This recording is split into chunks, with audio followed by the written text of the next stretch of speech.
Oh, hello. Hey, and welcome. I'm Anthony LeDonne, and this is a cocktail video. Today we're making the Old Fashioned. The Old Fashioned is kind of like the little black dress of cocktail. It's timeless, classic, and it looks great on just about everyone, except me. The Old Fashioned, just like the little black dress, is meant to show off the goods, the assets, the up top and the down below. That's wrong? That's bad to say? Okay. It's good. And this drink, just like a little black dress's hemline, should be long enough to cover the topic, but short enough to be interesting. There are many ways to make an Old Fashioned. Most of them are terrible. If you're muddling cherries, you're doing it wrong. If you're muddling an orange slice, you're doing it wrong. If you're muddling at all, you're doing it wrong. If you're using brandy and just a dash of Sprite, you're from Wisconsin. Good day, mate. That's not Wisconsin. Sorry. Cheese curds. If you're using anything except a base spirit, a little bit of sugar, and a garnish of an orange peel, maybe one cherry, you're doing it wrong. If you're naked when you make it, well, if that's wrong, then I don't want to be right. For this drink, we only need 3 ingredients. We need our base spirit, a good bourbon whiskey or a rye whiskey. Use American, don't use Canadian. Not because Canadian whiskeys aren't great, they're just a lot different. They tend to be watered down with a base spirit instead of just bourbon and rye. This is making me uncomfortable. Second ingredient, simple syrup. This is just a 1-to-1 sugar-water ratio of simple syrup. I have a recipe down below how to make it. Be sure to follow those directions. Don't buy it in the store. It's so much cheaper and easier and better just to do it yourself. Last but not least, a couple of dashes of bitters. For whiskey, don't use your top shelf stuff. Don't use bottom barrel. Use something that's just right. Okay, we're going for Goldilocks here. Speaking of which, why didn't we hear about Goldilocks trying out the Bear's liquor cabinet? She did everything else, but not that. You know they had one. There's no way Mama and Papa Bear didn't take a few swigs of the old whiskey after putting Baby Bear down. Mama, how long till this thing hibernates? Where was Inside Edition when Goldilocks came out with her story? I want some good old-fashioned investigative. I want some good old-fashioned investigative journalism to uncover this truth. Maybe it was a cover-up. Maybe the Bear Temperance movement paid some serious coin to keep this story under wraps. Maybe they didn't want information about the Bear family liquor cabinet getting out.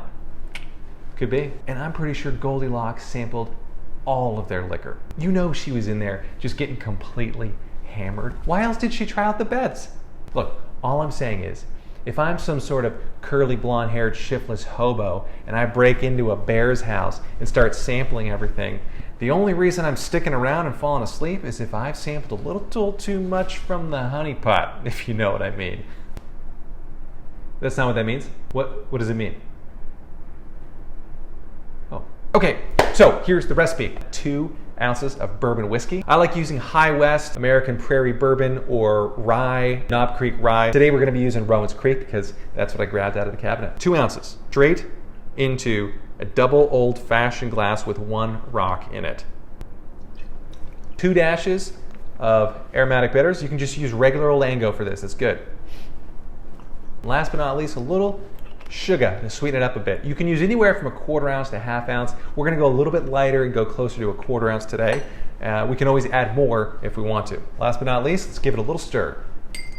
We just want to chill it down a little bit before we give it to our guests or drink it ourselves. And we want to make sure that that simple syrup is mixed in. That's why we use simple syrup instead of just straight sugar or like a sugar cube. You can if you really want to, but simple syrup's just easier. It dilutes or it mixes so much better because it's already in liquid form. Let's not forget an orange garnish. It's easy to make an orange garnish, by the way. If you've never done it before, just take a regular old peel and an orange, and we're going to go from the top to the bottom or the bottom to the top. Either way. Do it over the glass also. You'll notice that as you're peeling, you'll get some of the oils come flying off. We want those in the drink, not on our cutting board or in the air. Although it smells nice. Oh, it smells so good. Give it a little spritz. We're going to be squeezing this way. Rub it around the glass, and then we're going to just deposit it in there so that people kind of get that little orange feather in the cap. All right.